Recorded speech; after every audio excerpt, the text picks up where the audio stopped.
Under this umbrella, we're going to be working with and identifying competition.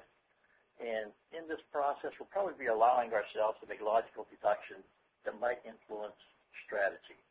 Thief participation in itself is going to challenge us. It's going to challenge our ability to protect trade secrets. It's going to challenge our ability to protect intellectual property.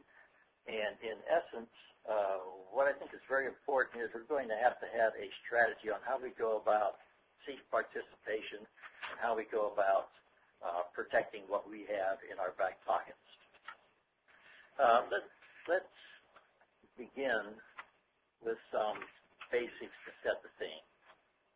And we'll just go through a few basics primarily to set the theme, but the real objective here is to talk about organizational issues and how we go about really controlling our interests so we can get the most out of this pre-registration, registration process from a strategic standpoint.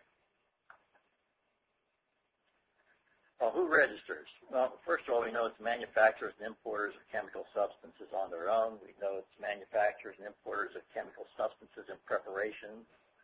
And here's where probably most of us are affected, is in preparations.